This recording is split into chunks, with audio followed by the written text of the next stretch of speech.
I merely gave in to the sheer enthusiasm they displayed.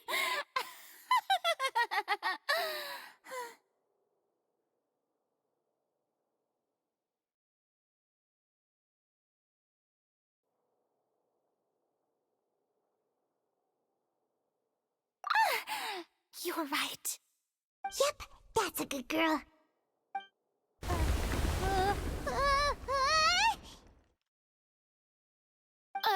What's happening?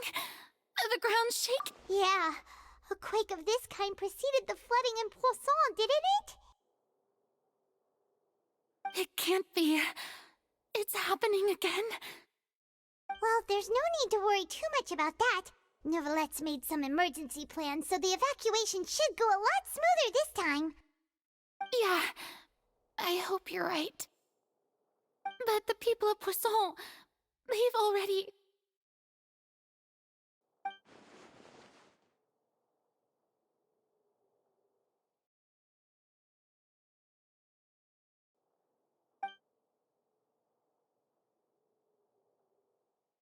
It's true.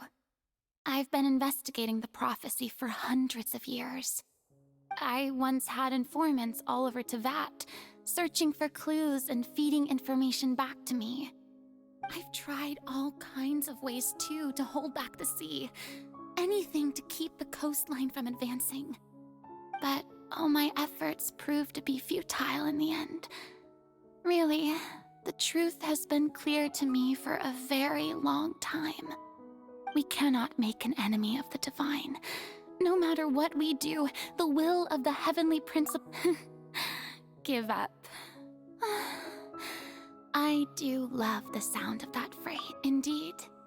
I've thought about giving up so many times, especially after we almost lost Poisson. Fate is really unreasonable, isn't it? It has no heart and obeys no rules. The prophecy has only just started to come true, and so many people have already lost their lives. But just now, it all became clear to me. I still don't have the right to come to terms with fate on behalf of everyone else.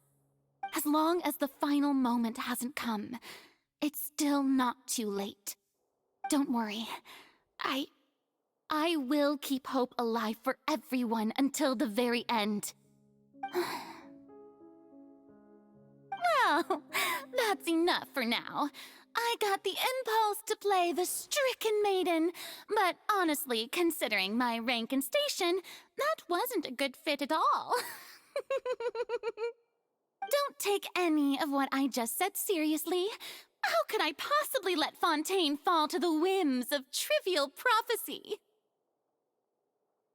Come on! Paimon could have sworn you were actually being honest just now.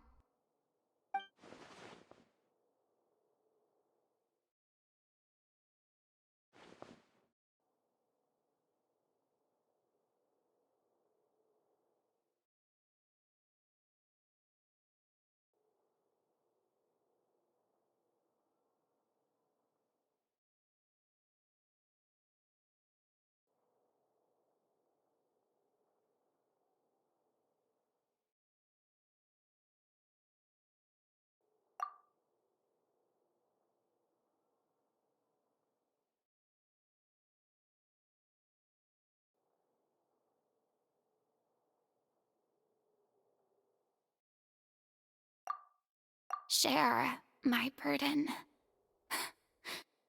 That's impossible. It was fated right from the start that this would be my duty alone.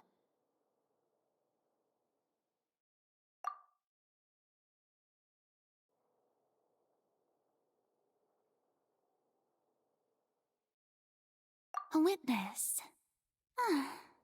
Yes, I've heard that you came to Teyvat from beyond the stars, yes.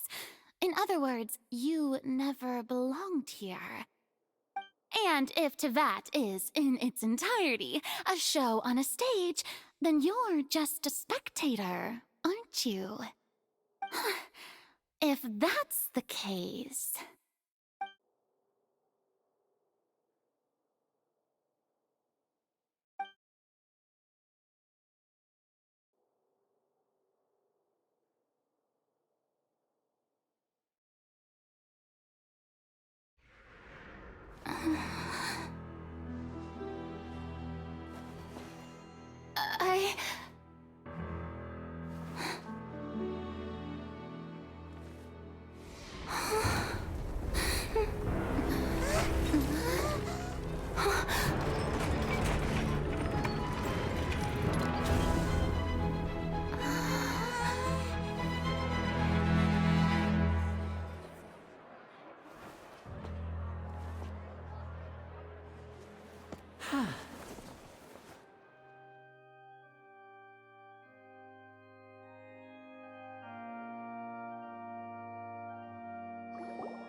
Ladies and gentlemen, this concludes my opening performance.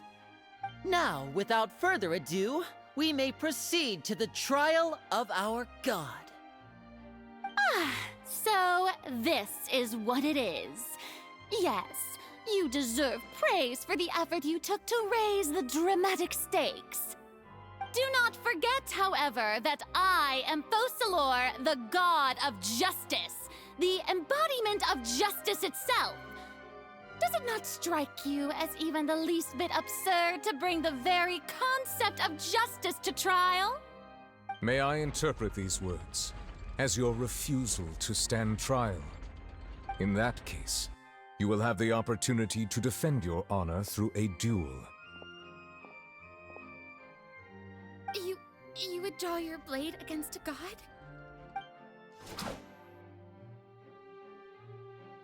I see. It seems like you have made up your mind.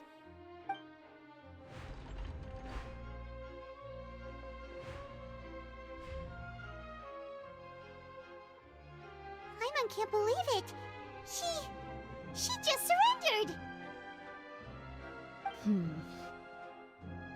What the heck is going on? Did I just see an Archon surrender to a human? Wow, how utterly humiliating. Lady Farina, what is the meaning of this? Shh!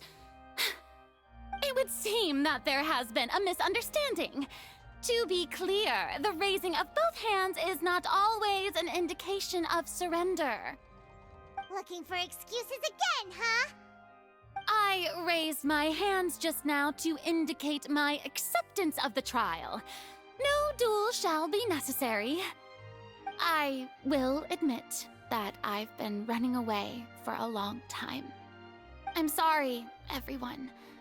I was unable to protect the people of Poisson. It is my duty to stand trial for my crimes. You are not the only ones to be disappointed in me. I, too, am exceedingly disappointed in myself. But now, it is time for the Hydro Archon to show you her courage and resolve. I, Farina, will use this trial to show the world the true meaning of justice! This time, I will protect you. Applaud and rejoice! One of the most outrageous and fantastical arcs known to the opera epiclese is now unfolding before your eyes. Mark my words, this shall be one of the most exhilarating and brilliant shows ever to grace the stage of Fontaine!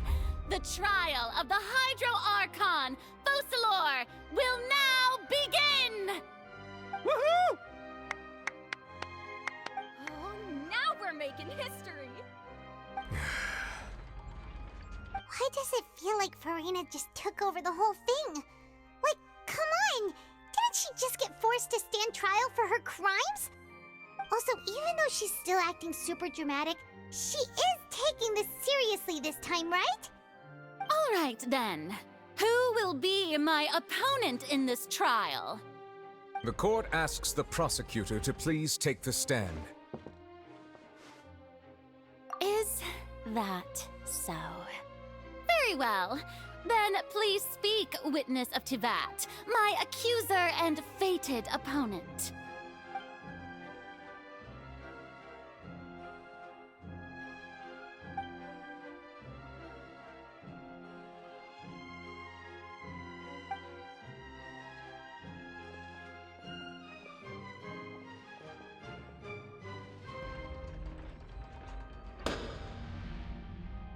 Also, please allow me to ask, as a final question before the trial begins. Just how much work did you do to force me onto this stage?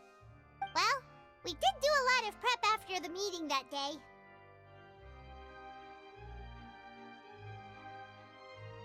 I can go over the tasks assigned to the Spina di Rosula, since they were rather straightforward and easy. Navia, the president of the Spina di Rosula. Most of the people who participated in the disturbance this morning were my subordinates. They changed into plain clothes and came to the Opera House as regular audience members, waiting for the perfect opportunity to incite insurrection against you. The people's resentment against their Archon has been building as more and more of the prophecy is fulfilled. A spark was all we needed to turn smoldering anger into a flame. Moreover, according to our understanding and analysis of you, when something like that occurred, you would likely flee the scene and head to Poisson by yourself. So, we arranged for a second group to lie in wait there. So, you mean the ones who scoured the settlement for me were also from the Spina? And their goal was to force you to step into the giant magic box so you may personally participate in the greatest magic performance in all of Fontanian history. That's right. That house was a magic box, rather than someone's residence. As the super ultimate version of the setup that I used when I first performed at the Opera Epiclese, the volume of the box was increased by a whole order of magnitude, and the distance it traversed was the entire gap between Poisson and Araneas. Its cargo, of course, was an Archon instead of a human. My thanks, Farina. Without your help, we could never have pulled off such an extraordinary performance. You're welcome? Of course, this performance was only made possible with Father's support. The House of the Hearth spent a massive amount of labor in Mora to pull this off. We had to select a location, construct the giant magic box, dig a tunnel, and open up a path through the water. It was a lot of work for all of us. So, in other words, the earthquake that we felt within the giant magic box was just a normal tremor from the transportation of the whole house? That's right. It wasn't a sign of another disaster to come.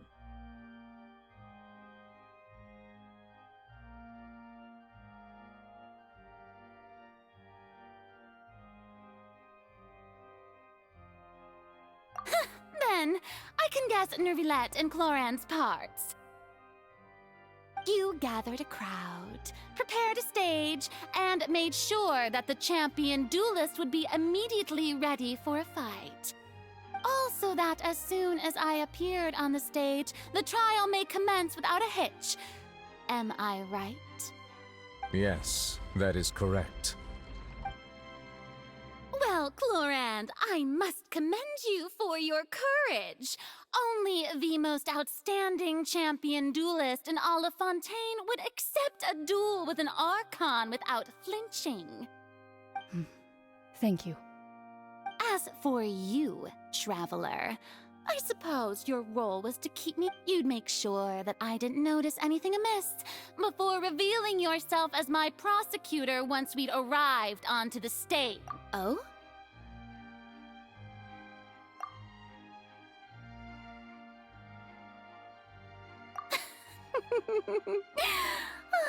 Is that so? Then I suppose I must have missed my final chance. It's fine. It matters not. What's done is done. The stage is already set, so there's no reason to disappoint the audience. Let's see this trial through to the very end.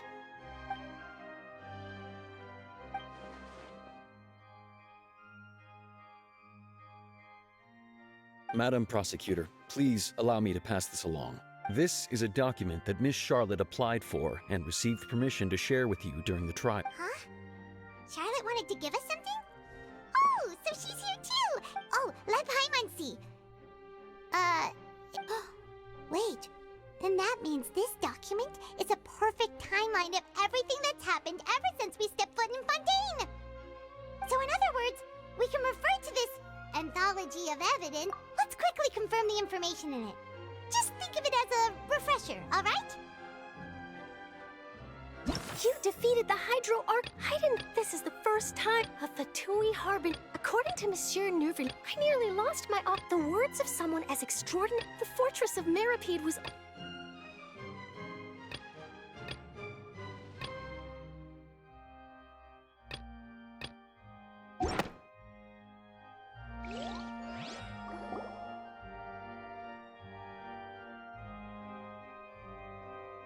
The prosecution and the defense are both in position. The trial shall now begin. Oh, come on, Nervylette. There's no need to repeat all the unimportant legalese. Just fast forward to the part where the prosecution lays out my offenses. As the defendant and the lead actress of this performance, I still haven't even been informed of my supposed guilt in all of this. Of course, it is only natural for humans to struggle to understand the actions of a god. However, you will need more than that to convict me of a crime. That's true, but my charge here is unrelated to your conduct as an Archon. Instead, I would like to charge you as a fraud who's never been the Archon in the first place. Wait, what was that? Lady Farina's a fraud? Hey, I came here thinking that we were going to try the Hydro Archon for forsaking her duty, but did I hear that right? She's not our Archon at all? Charge accepted. Lady Farina, do you plead guilty to the charge?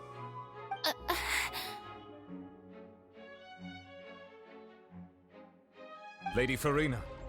I plead not guilty. How can I be guilty? There is no way that I, Focalor, otherwise known as Farina de Fontaine, a member of the Seven and the Regina of all waters, kindreds, peoples, and laws of Fontaine, could be anything other than your true Archon. Yeah. Even though Lady Farina can be rather eccentric, isn't it going too far to doubt her very identity? Yeah, I've never questioned her identity either. Sure, Lady Farina can be super irresponsible, but what grounds does that prosecutor have to make such a huge claim? I have cause to believe that common sense will prevail in this case. Many of the members of the audience have known me as the Hydro Archon ever since they were born. There would be no fooling their memory. See? Even the Oratrice has decided to show me its favor.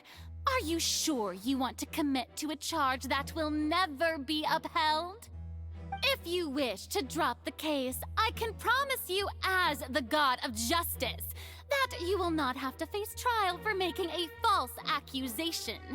We will treat everything that's happened as a dramatic spectacle and move on with our lives. What do you say to that? Huh. An argument with near impossible odds, huh?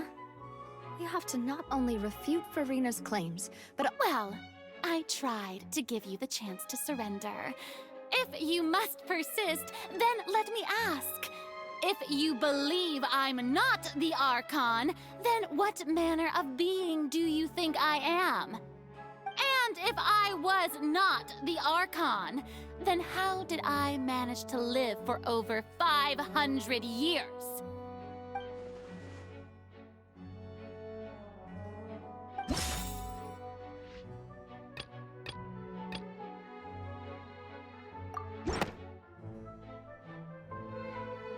First of all, you may be a member of another long-lived race, which would allow you to naturally possess an extended lifespan. And second of all, even if that wasn't the case, there could be other ways to extend your life. Who gave you that idea? Was it the knave? You'd sink so low as to use a harbinger's word. A curse? I once thought it possible that the aura of an Archon might naturally resemble a type of curse. But in light of this claim, perhaps what I sensed was not your divinity, but a curse after all. Nervylette sensed it too, huh? Lady Farina is actually a human? Well, it is true that it's extremely difficult to tell humans and gods apart just by looking at them. It's not impossible.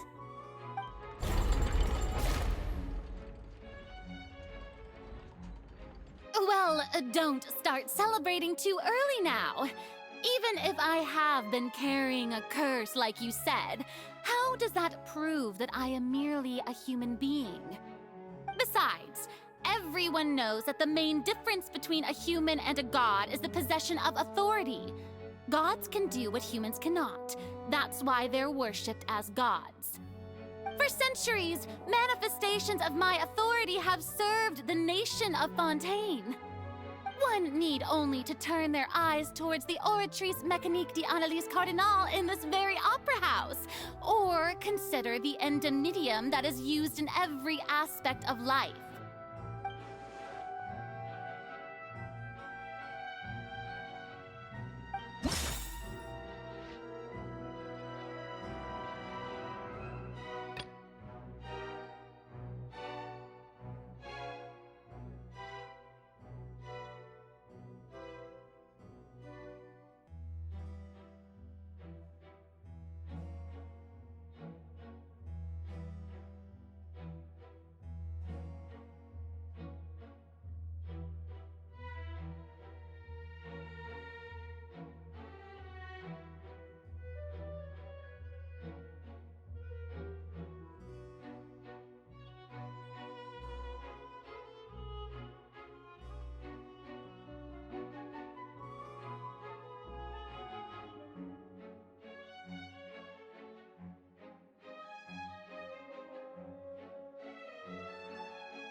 That doesn't sound right.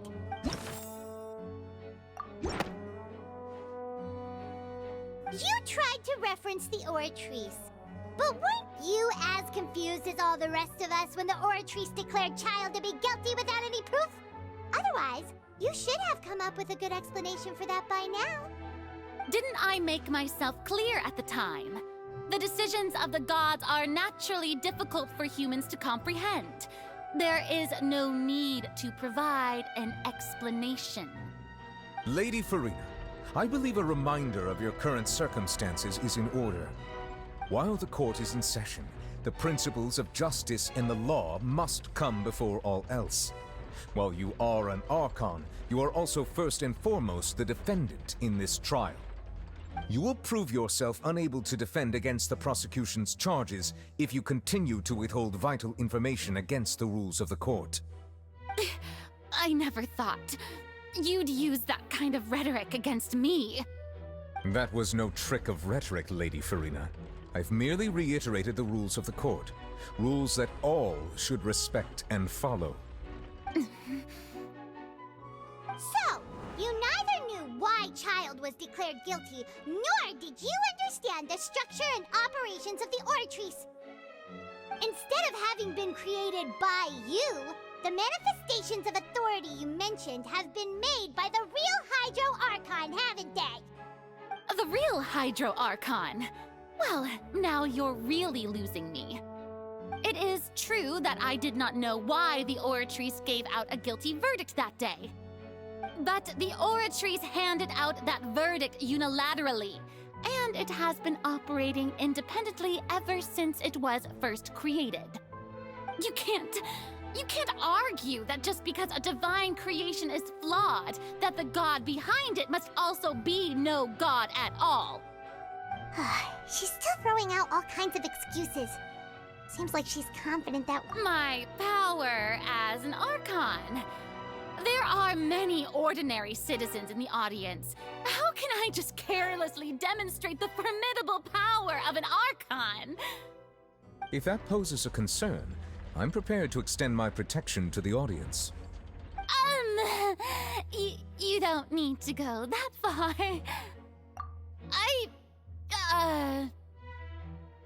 Aren't you the Hydro Archon? Or is it that you can't even wield the power of Hydro, much less the authority of a god?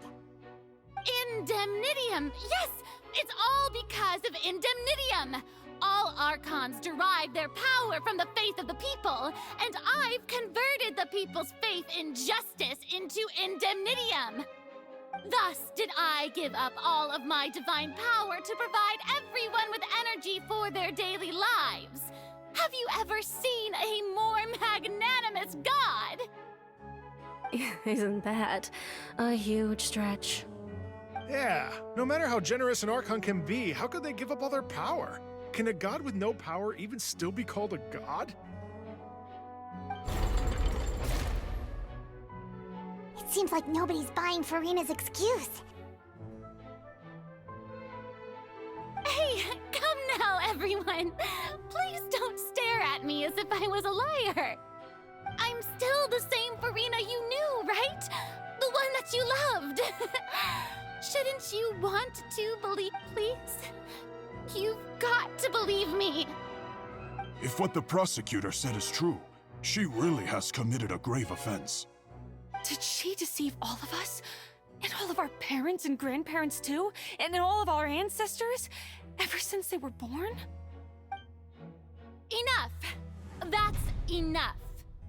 Tell me then, if I'm not the real Hydro Archon, then who is? If you have no evidence of another Hydro Archon's existence, nor can you find anyone who can back up their claim to be such, then what grounds have you to say that I'm not actually the real deal? Wow, she came up with yet another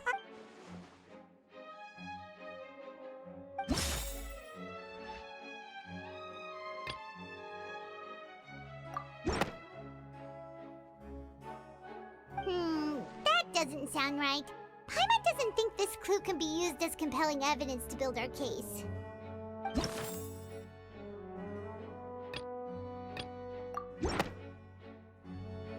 That doesn't sound right. Paimon...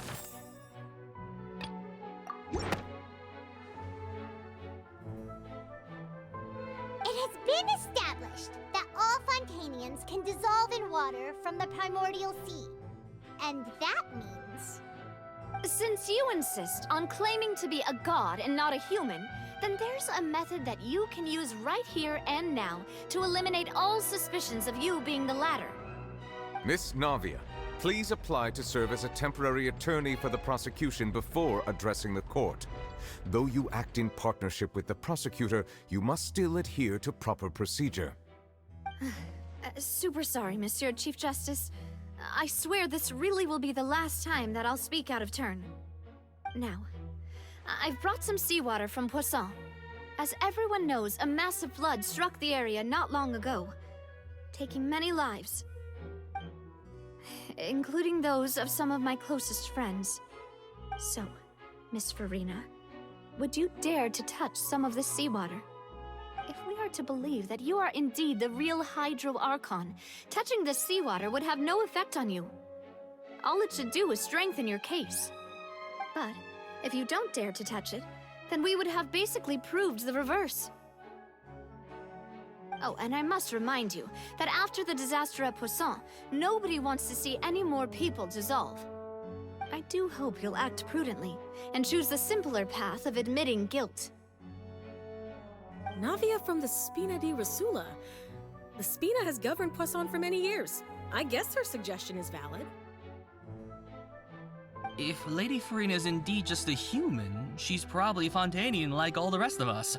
Would she really dare to try?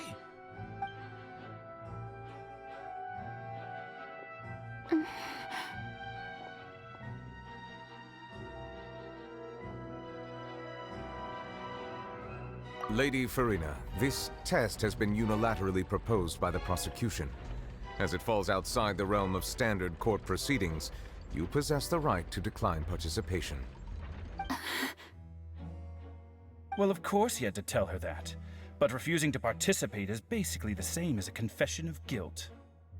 She's just staring at the water without saying a single word. It really does seem like she's quite terrified of it. That could only mean... What's going on? Is she really planning to... that's not what we thought she would... Due to the inherent risk of the test, Lady... Hey!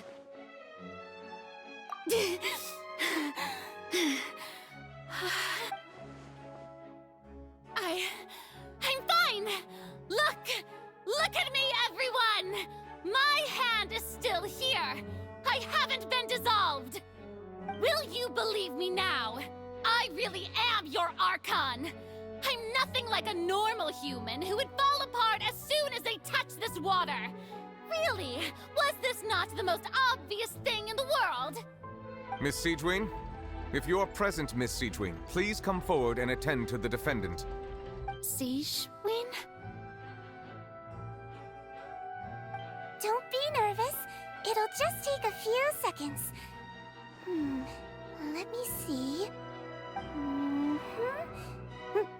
That should be enough.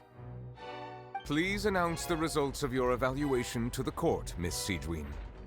As everyone doubtlessly saw, Miss Farina was displaying symptoms of hyperventilation and flushed skin. These indicate that she was experiencing the adverse effects of exposure to primordial seawater. The extent to which she was affected is the same as other humans when exposed to primordial seawater of a similar concentration. Thank you, Miss Siegewin. Lady Farina, you may return to the defendant's stand. Oh, wait. What did she just say?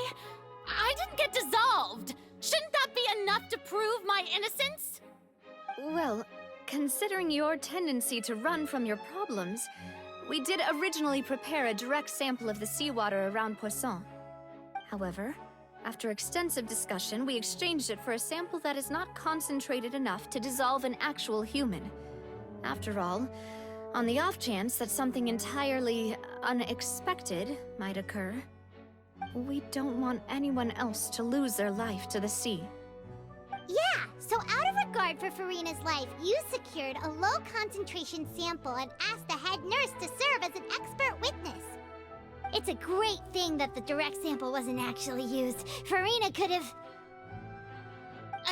I can't believe... You...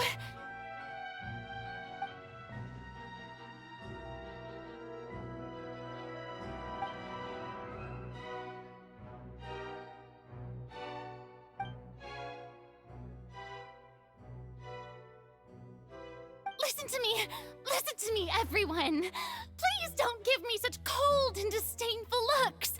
What happened just now didn't prove a single thing! Think about it! How can you conclusively prove that an Archon can't also be affected by the primordial seawater? Also, if I was really just a human, why would I dare to just put my hand in that kind of water?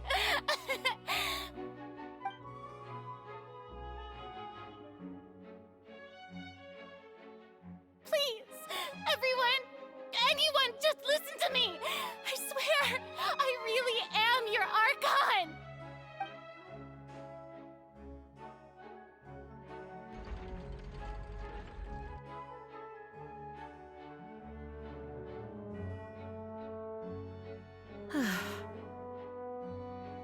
I don't think anything she says at this point will sway anyone. The odds are just too stacked against her now. With all the things that have been said, Paimon doesn't think there's any way left for Farina to win. I believe the time for arguments and presentation of evidence has come to an end. If there are no objections, we will move on to the final judgment.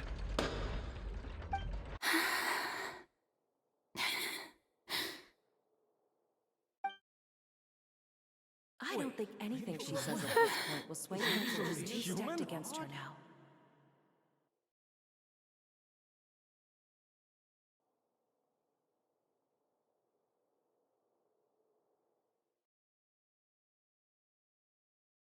In my capacity as Chief Justice, I shall now render judgment on Farina's misrepresentation of herself as the Archon of Fontaine. As a human who knowingly deceived her fellow citizens, Farina is... guilty.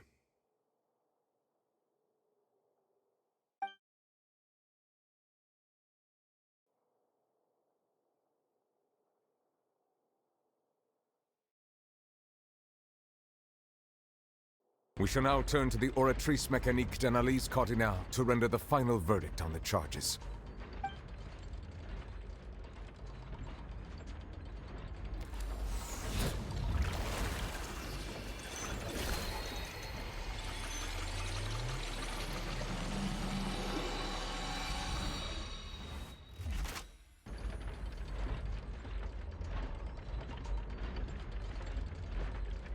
According to the judgment of the Oratrice Mécanique d'Analyse Cardinale, Farina is... Well, what's wrong? What's the Oratrice's verdict? No, the Oratrice also displays a guilty verdict. Isn't that correct then? However, the exact wording of the verdict is thus. The Hydro Archon, guilty, to be punished via the death sentence. The death sentence? That's actually one of the available sentences? I've always thought that it was just a myth. The one and only time the death sentence has been handed out at the court, and it's been given to the very person we've worshipped as the god of justice? What an unexpected twist. Farina's been sentenced to death by the Oratrice? We just wanted to use the trial to show her the seriousness of things so she'd tell us the truth. How did things escalate this quickly? This outcome is indeed quite strange. According to Fontaine's current definitions of justice, as well as its recommendations for criminal sentences, is this sentence really appropriate for the crimes that have been committed? Yeah! Even Fauché wasn't sentenced to death by the Oratrice. You know, the real evil mastermind behind the serial disappearances case.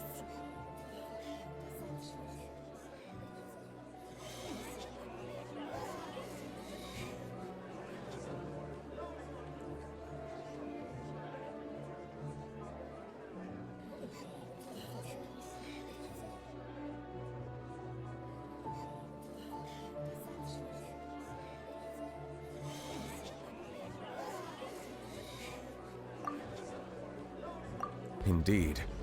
Not only is Farina's sentence overly excessive, the very point of our trial today was also to prove that Farina has never been the Hydro Archon in the first place. But now, the Oratrice seems to have deliberately invoked the title of the Hydro Archon. What does this mean?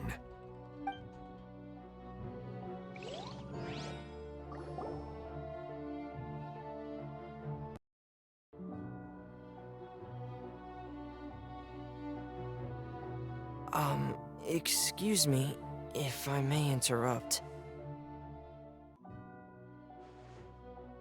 Is the trial still going? Fremine! You finally made it. I assume this means you've completed your mission? Mm-hmm. Any mission Father assigns to me will always be top priority.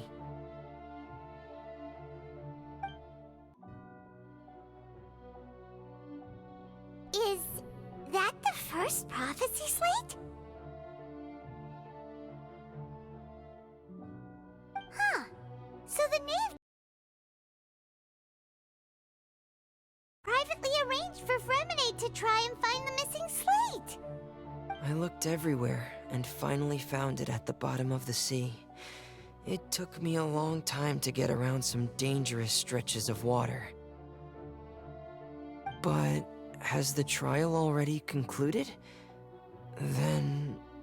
doesn't... Thank you for your hard work, Mr. Fremine. Please allow me to review the record left on the slate. Traveler, I believe that you have already seen the other existing slates, and would like you to come here and confirm their content. Huh? So what do you see? What is it? I believe I've now made sense of the Hydro Archon's crime. It has to do with Fontaine's lost history. Huh? Isn't the Hydro Archon just guilty of deceiving her people? Oh, wait, no, that's Farina, and we've already proven that she's not the Hydro Archon.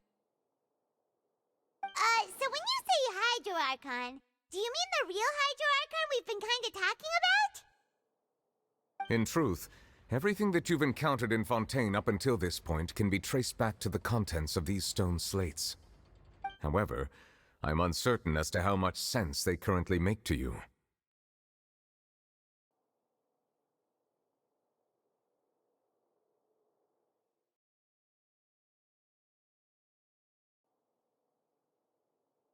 Okay, let's try to recall the contents of the other 3 stone slates. We'll do our best to help you remember.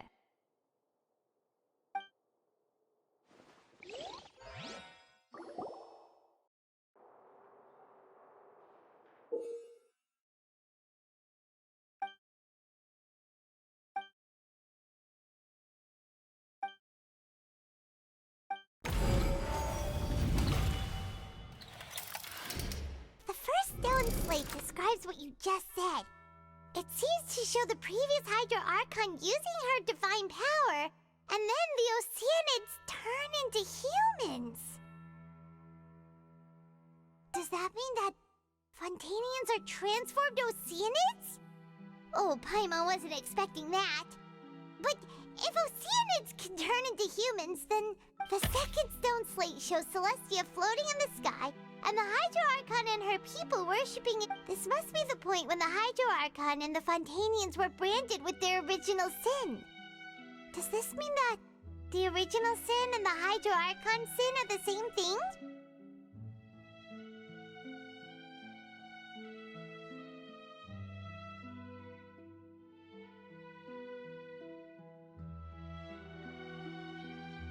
The third slate shows the Hydro Archon sinking into the sea surrounded by many people. That reminds Paimon, didn't we also watch that happen to someone? Well, the fourth slate is the prophecy the Fontanians have been talking about. People dissolving into the sea. We didn't believe that such a crazy disaster could happen at first, did we? But after that incident, it was just a question of when and not if.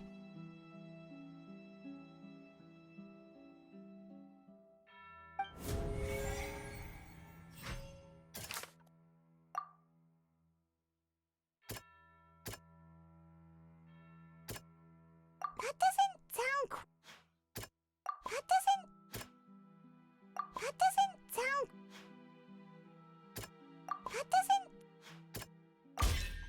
We know from the case of and that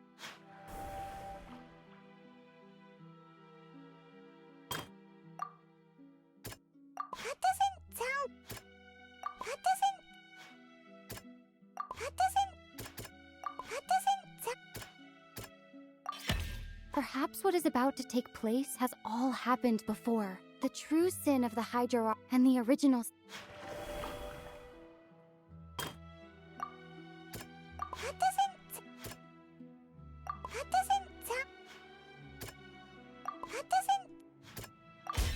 It's not as simple as falling in when not the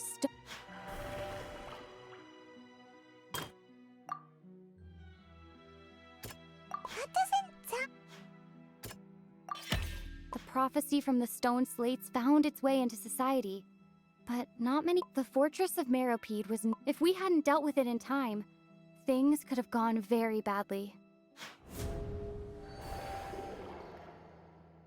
They'll dissolve into the primordial sea but won't cease to exist. Their essence will flow in the seawater, converge, and take the form of an Oceanid. The Hydro Archon was sentenced to death in court, shocking everyone present. Perhaps this means that her sin was actually Fontaine's original sin.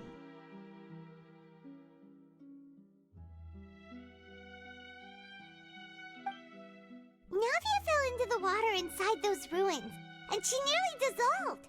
She was surrounded by the people of Poisson in a court within her consciousness, and was forced to take part in a trial meant to make her stay.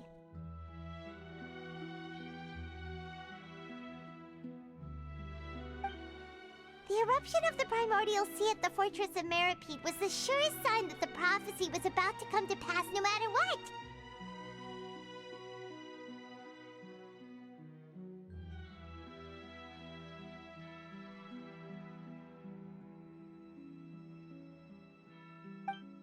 The stone slate's contents can all be verified by recent events. If we combine what we know together, loads of truth should come to light.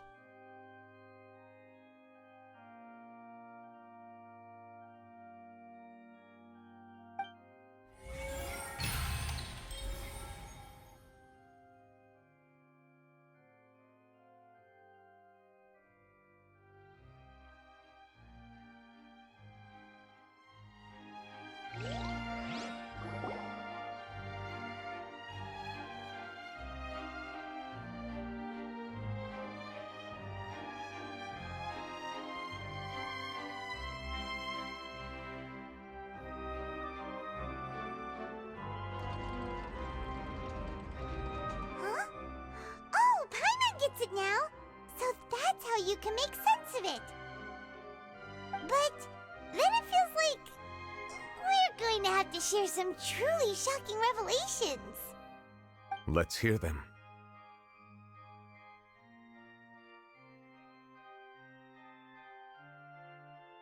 Incredible. Linny, did you hear that? We're not real humans. All Fontanians were originally created by the late previous Hydro Archon, with Oceanids as their basis. The evidence for that can be found in how only Fontanians could dissolve in primordial seawater, and how all the girls Vacher dissolved were also turned into Oceanids. Oh, and according to Navia, when she was about to get dissolved, she also saw everyone gathered around for a trial, all of them in the shape of Oceanids. Indeed.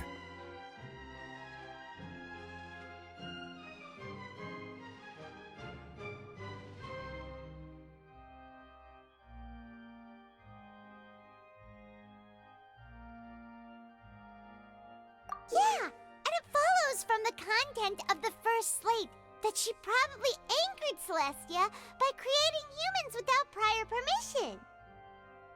That could also explain why the Oratries judged the Hydro Archon to be guilty. It's to account for that ancient sin.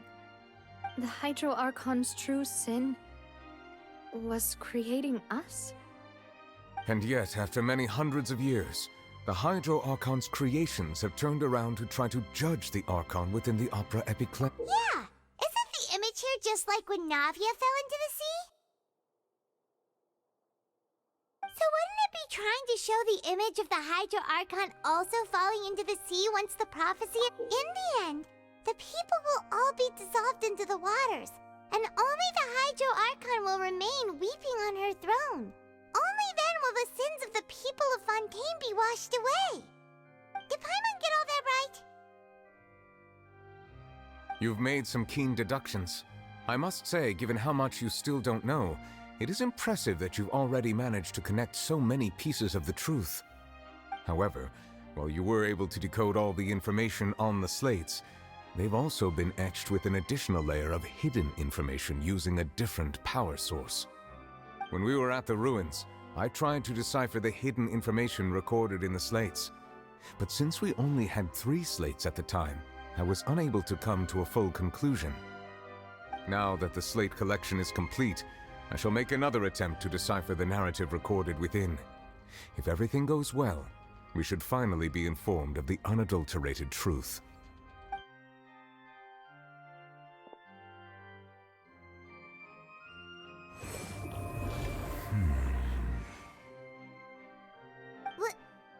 Well? Did you get it? I believe I should share this truth not only with you, but with all the people of Fontaine as well. I will try to briefly summarize it for you.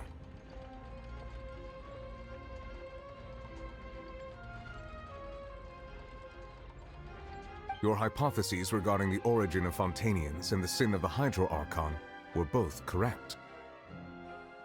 In the Fontaine of old, the previous Hydro Archon sensed the yearning of her Oceanid familiars for life on land.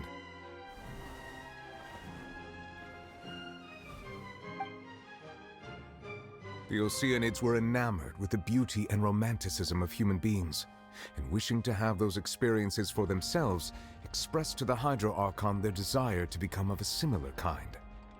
However, even though water as an element is intricately linked with the power of life, the Hydro Archon, as one of the 7, did not possess the authority to create a new form of human life.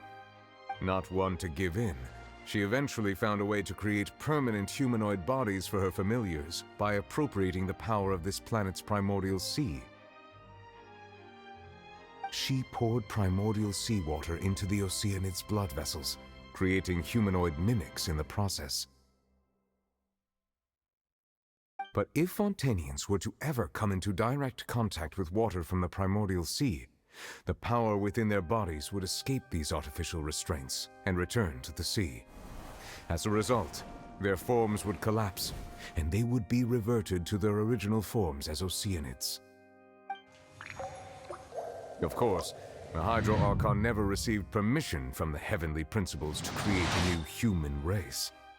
And thus, the Hydro Archon and all of her creations came to shoulder the original sin of appropriating the power of the primordial sea. That is the true history of how the people of Fontaine first came into being. So we were all Oceanids before we turned into human beings? That's way too much information for me. I think I'm just going to pretend that I never heard a single thing.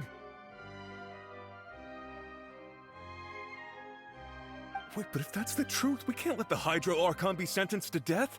After all, her only sin was creating us. This really might be too much information for your regular Fontainian, but it does answer a lot of our questions. Alas, your hypothesis regarding the third and fourth stone slates was inaccurate. The slates' respective positions are, in fact, correct.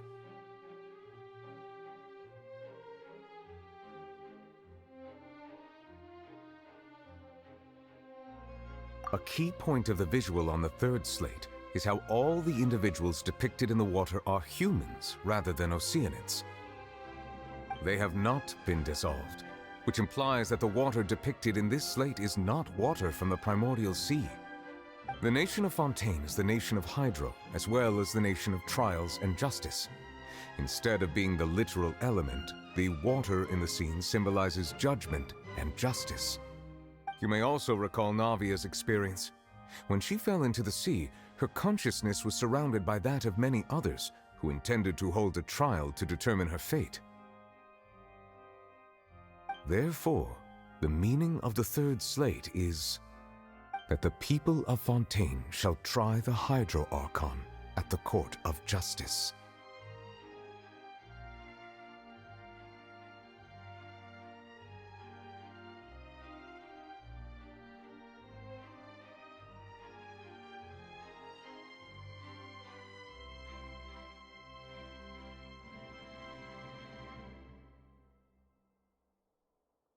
Yes, it refers to our present situation. I think I'm following now. So, what you're saying is, even though we decided to put on this trial to avoid fulfilling the prophecy, in truth, everything we've done has happened exactly as the prophecy foretold. So now, it seems, we're the ones making sure it comes true. What should we do? Huh. No matter what, the prophecy will be fulfilled. Is this what it feels like to be a prisoner of fate? If that's the case, does that mean the scene in the fourth slate will also be fulfilled soon? Traveler, I would like to point out another small fallacy in your deductions. About the fourth slate, you probably thought that the eruption of primordial seawater beneath the fortress of Meripede served as the surest sign that the prophecy was about to come to pass, yes? However, I believe that rather than being a sure sign, that eruption could in fact only be a small warning of something far worse to come. As for the root cause of the catastrophe, I believe you've already encountered it once before.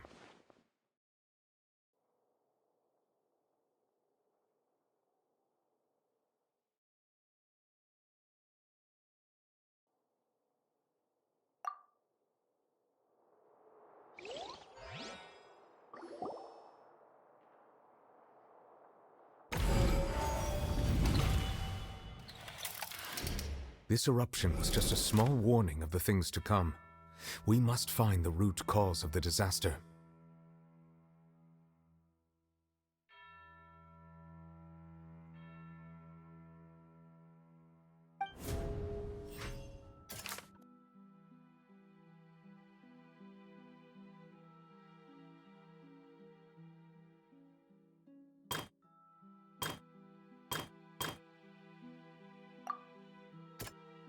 That doesn't sound It was both dream and reality. If we're talking about a true culprit, that could only be that thing inside the primordial sea, right?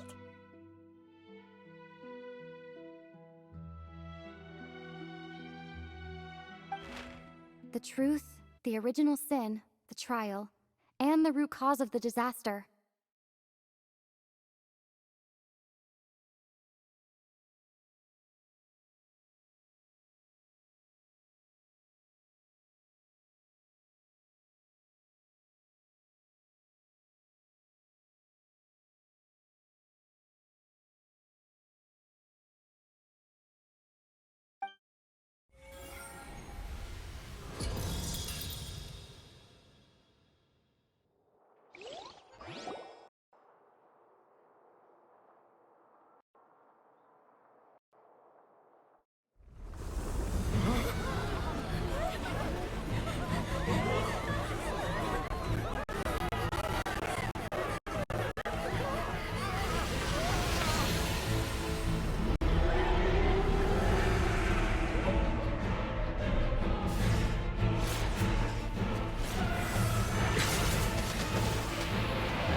That was way too close!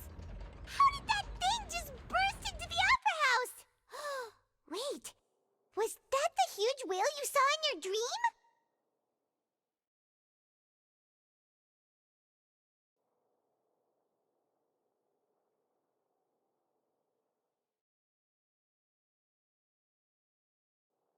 So we've met it at last. I understand very well why it has chosen to make an appearance here.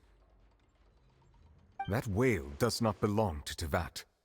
It is a monster that has traversed the stars, weeping all the while. It has been greedily consuming the energy from the planet's primordial sea, using it to grow. That is the main cause for the rising sea levels. And once it has finished consuming all of the energy contained within the sea, its next step will be... You said that when the Hydro Archon first created Fontanians out of Oceanids, she filled their blood vessels with primordial seawater. Precisely. That whale finds the blood of Fontanians nigh impossible to resist.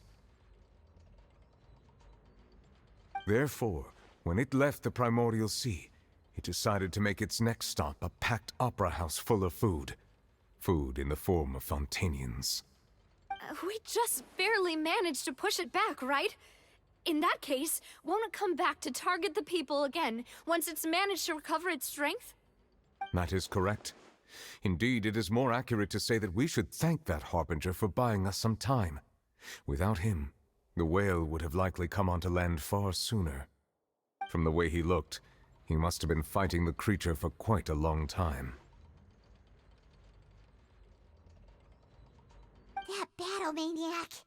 We've always known that he had a special connection with that whale, but we definitely didn't expect it to help us out like this.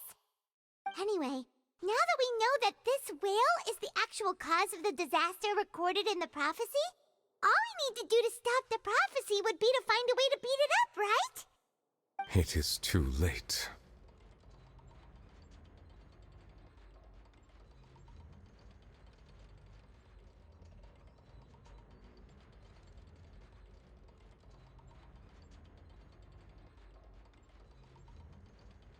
It had already absorbed too much of the primordial sea's energy before we could notice it.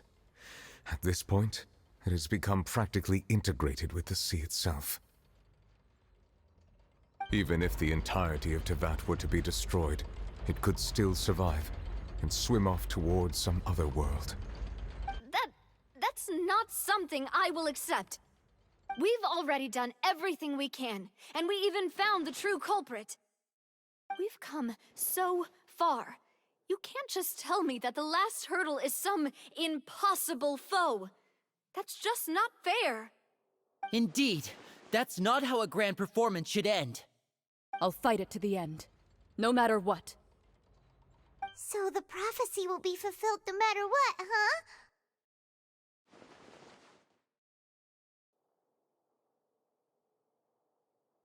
The prophecy. Yes, what has been prophesied will be fulfilled. You may view such things as the history of the future.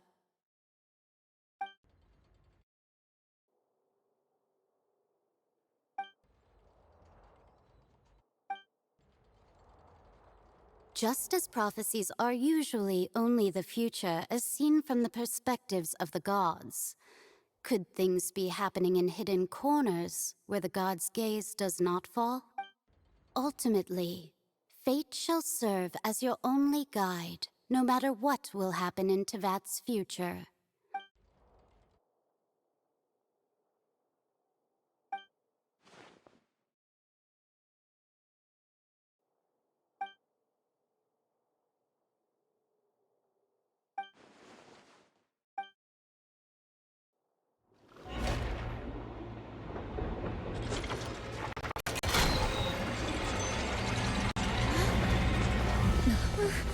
What's happening with the oratories? It is preparing to carry out the death sentence.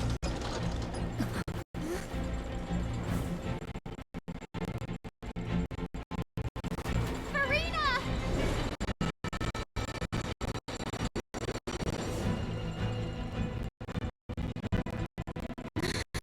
No, I still need answers.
You...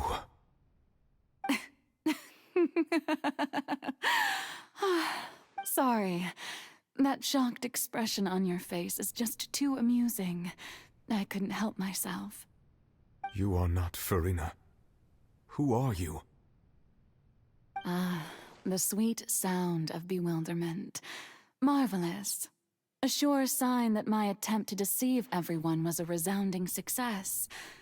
But to answer your question... Fusalo, why did you deceive us? Oh, that wasn't my goal, of course. Goodness, no. But I had to fool everyone else too, if I was to stand any chance of deceiving the heavenly principles. Deceiving the heavenly principles?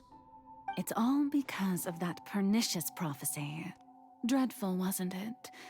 Everyone doomed to dissolve. Fontaine condemned to be flooded.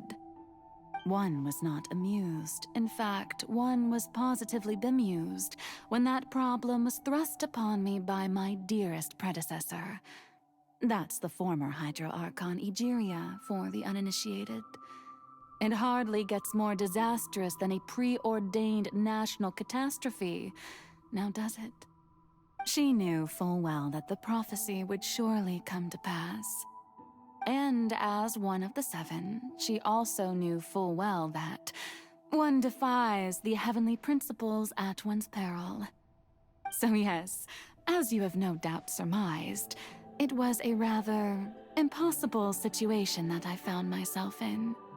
I spent a terribly long time mulling it over, alone on the ocean floor. And I was almost growing barnacles by the time I finally realized there was only one possible solution to this confounding conundrum. I had to outwit the heavenly principles, allow the prophecy to be fulfilled, ostensibly at least, while saving everyone at the same time. I'm a genius, I know. I can only assume that's why Egeria chose me as her successor.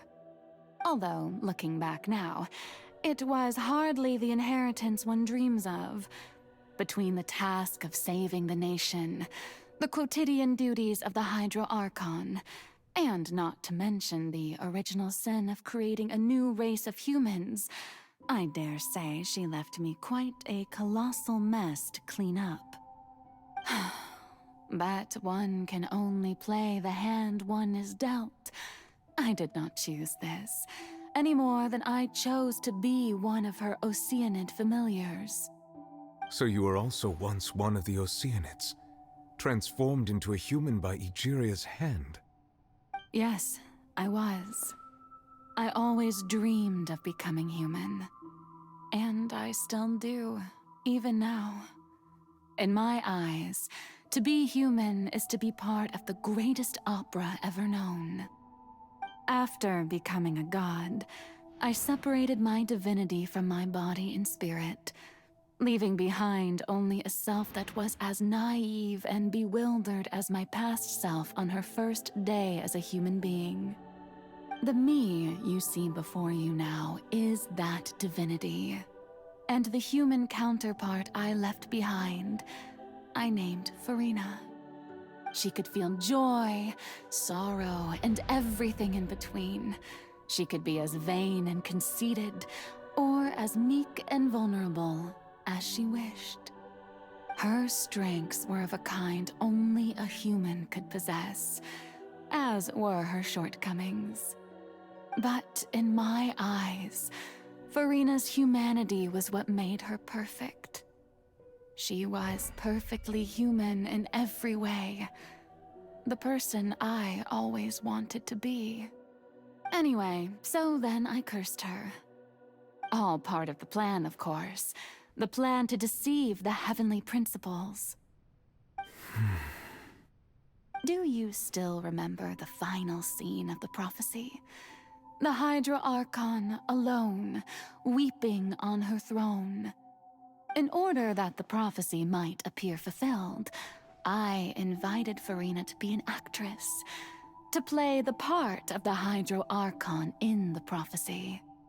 Under the curse I placed on her, so long as I, Focalor's divinity, continued to exist, she could not die. But nor was she free to live her life in the pursuit of happiness.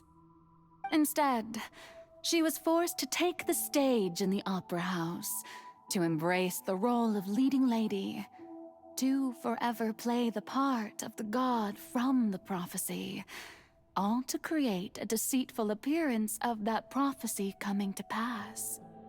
I suppose now you probably understand why your court is called the Opera Epiclese.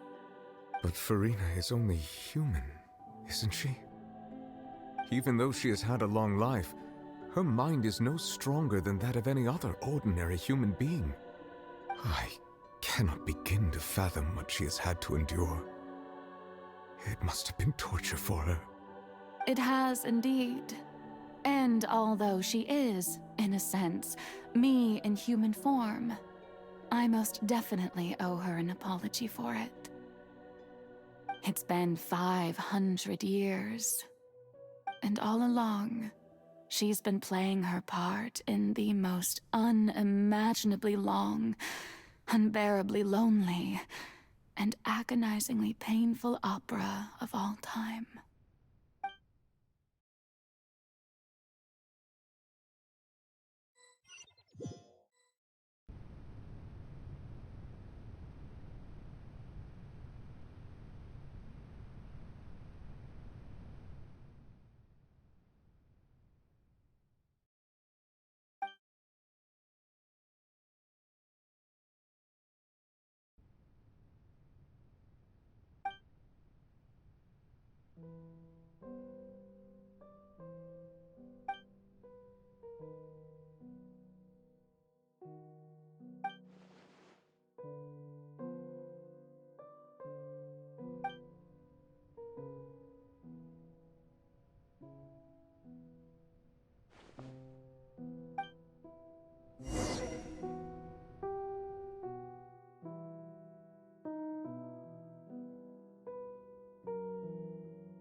Oh? Who permitted you to come onto this stage? Now, all right. It is not my intent to reprimand you. There is no need to state your name. Just be... Oh, do not jest. Can you not feel it? I am Focalor.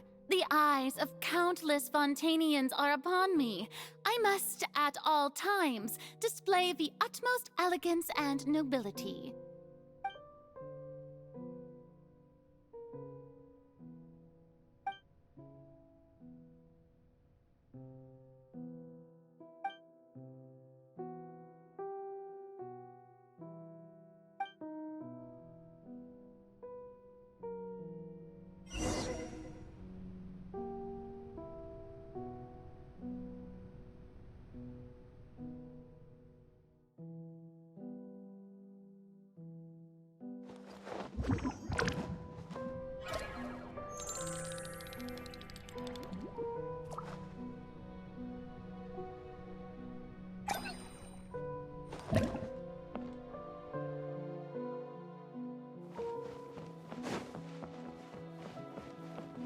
Dear audience, the performance is experiencing a technical difficulty, but worry not.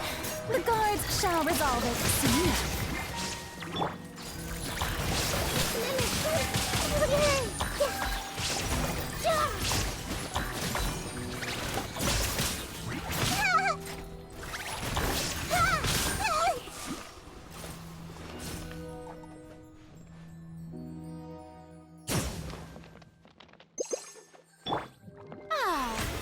The show begins!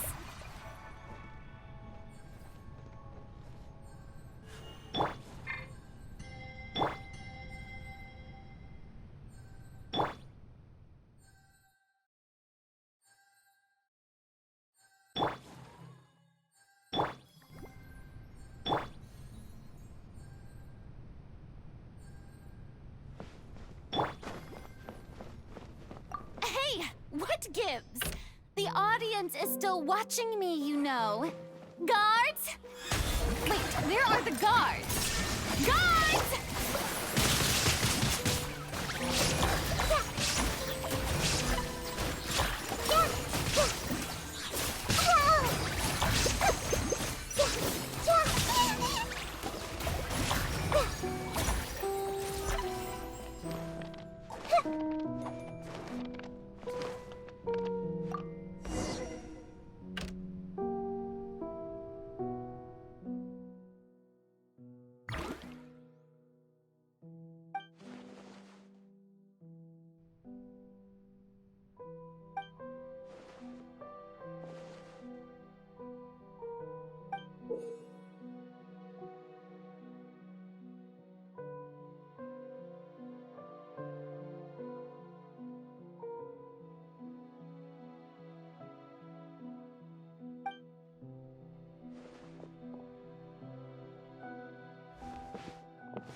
Furina.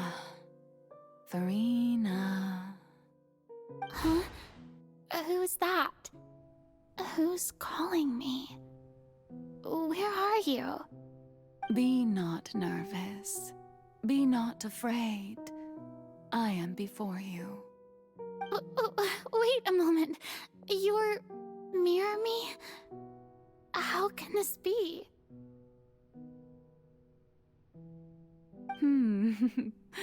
Mirror you, huh? You know what? That's not bad. Let's go with that. Mirror me. What do you wish to say? The prophecy. Have you heard of it? What prophecy? Wait. I know. I think. I don't know why, but it's in my head somehow. The people will all be dissolved into the waters, and only the Hydro Archon will remain, weeping on her throne. Only then will the sins of the people of Fontaine be washed away. Oh, very good. You know it well. What's going on? I can't seem to remember anything clearly. The only thing I know for sure is this prophecy. Will it really come to pass? Yes, it will. And that is why I've come to you. Disaster will come to Fontaine sooner or later. Things will develop just as the prophecy declared. There is no escaping it. But doesn't that mean everyone will die? I'm a Fontainian just like them. Will I dissolve too? Oh, don't worry. Magical meetings exist in this world precisely to give people a chance to turn things around. It is the reason why you met me today. I will tell you how to save everyone, but you may have to suffer somewhat. Oh, so there's still hope after all. Goodness, you frightened me. You spoke so much and with so much certainty. As for the suffering, well, I will admit that the first thing that came to mind was, why do I have to be the one to suffer? But if the prophecy will come true, I'll also die anyway, right? So if I've already met you as my magical meeting in this world, if there were scales, with all the people of Fontaine on one side and my pain on the other, is it not obvious where the scales should tilt? You truly are the perfect human, my ideal. I suppose this would also be the justice that belongs to you. Huh? Don't worry, it's nothing. Listen well. Fontaine has just lost its Hydro Archon. I need you to play a role, that of the new Archon.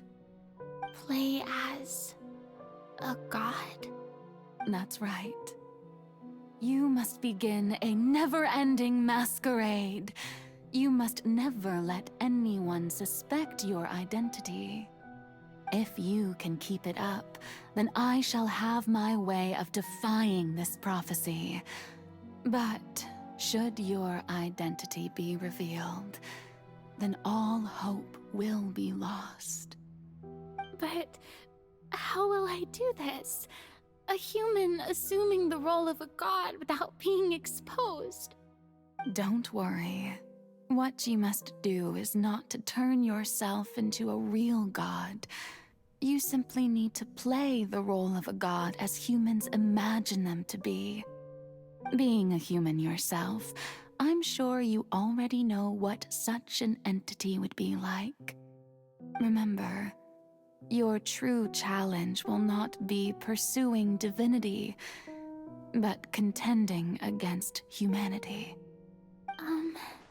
I'm still not sure I understand, but I'll try. I'll try to do this. So, how long am I going to have to play this role? To accomplish this mission, you will have to stay on the stage for many, many years.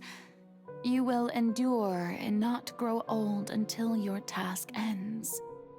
But I promise you, all will eventually end in a magnificent and dramatic trial, and everyone will be saved. A trial, huh? How exciting. I'll be looking forward to it.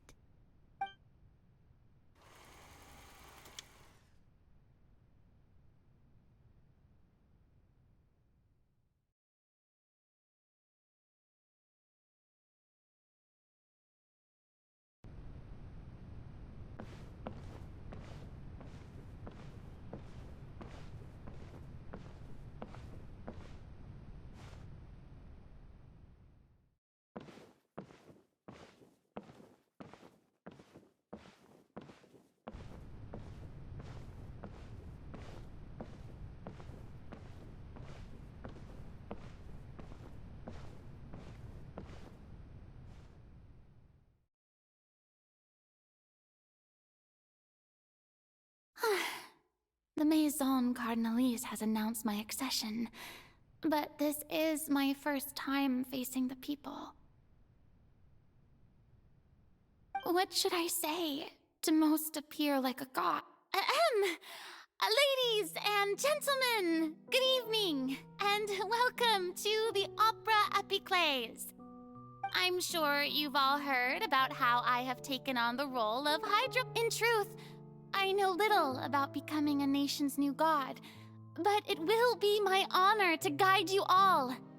As the god Focalor, the god of justice, once again, thank you all for coming. If you should have any questions or suggestions, please send them to the Maison Cardinalise. The future of Fontaine will require us to work together, after all. This should do it. I thought I might stammer, but thankfully, I was able to convey my thoughts just fine. Okay, and next. That's the new Hydro Archon. Is this some kind of joke by the Maison? I would have thought that a being that surpasses humanity would be a bit more assertive. Hey. You hear that? She even told us to send her suggestions there at the end. Shouldn't gods be all-powerful? She's being so modest. What's the difference between her and an ordinary person, then? If you ask me, perhaps the succession didn't actually happen. She might just be a Maison-back puppet. Wait, what's going on? Why is everyone suspecting me of being a fake? Oh, this is bad. If I get exposed here, there'll be no saving the people from the prophecy. Right. Mirmi said that I just need to play the role of a god as humans imagine them to be. Calm down, Furina. Think.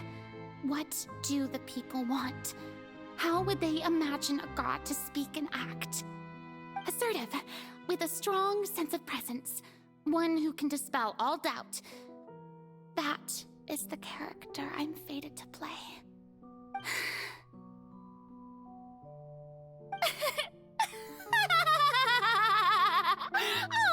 Oh, very good, my people. Only ones such as you are deserving of my rule. Now, I was wondering if some weak puppet were to one day come onto the stage and claim ownership of this opera house, would the children of Fontaine follow them? Well, it seems that you would all see right through them. Having passed my test, you are qualified to witness wondrous trials alongside my august self, here in this opera house. You may consider my previous act a door gift of sorts. I thought it was a debut that suited the atmosphere. Now then, let us be reintroduced. Ah, so that was just a performance. How could I have forgotten that we were inside an opera house? Her personality. It's quite shocking, to be honest, but I suppose it's a better look than before. Such a fascinating and bold deity. How wonderful! Our future may yet be bright after all. It seems I've turned them around. Best follow this flow and restart my accession speech.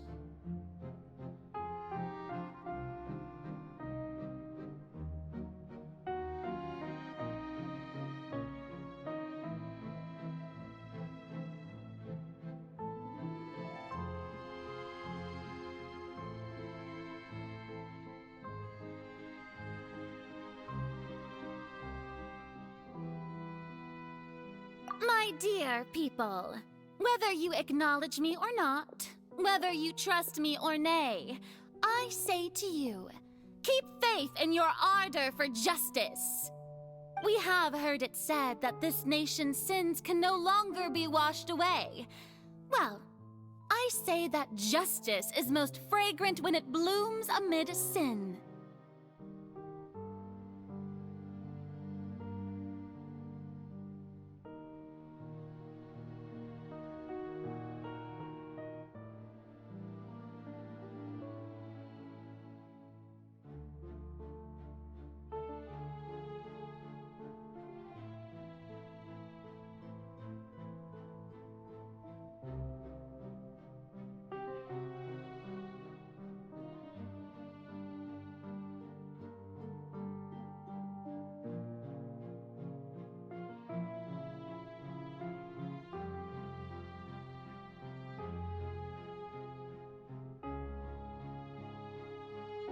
No, this won't work. They'll suspect me again. I must play the role that they want me to play. The scales of justice should not weigh heavy in the hands of its god. On one side, it must carry fairness and justice. And on the other, praise and applause. May law be the prayer on our lips. May judgment be our worship. Let us light the fires and drink to the future of Fontaine. There is no trouble in this world that justice cannot solve. All that is needed is for you, my people, to believe in it, heart and soul. So long as I, the Archon Focalor, stand within the Opera Epiclese, so long as I stand before the Oratrice, I shall even judge the gods of this world!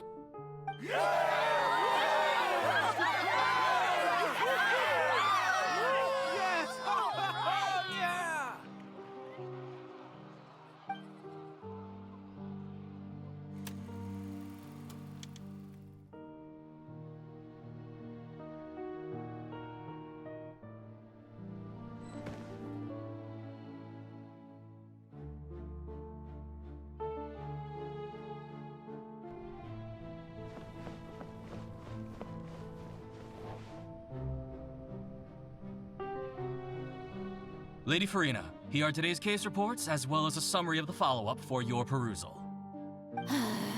Come now, was I not just at the Opera House in person? Leave these kinds of things to Neuvillette. Besides, none of these trials were the one that I'm looking forward to the most. If I may be so impertinent, what kind of trial are you truly looking forward to? A magnificent, dramatic, and wondrous trial. A trial to end all things. How could you hope to understand? That's true. I fear I lack the ability to grasp your divine thought, Lady Archon. No need for fright, and do not take what I said before too seriously. Go now, do your duties. The trial I await. It will come one day.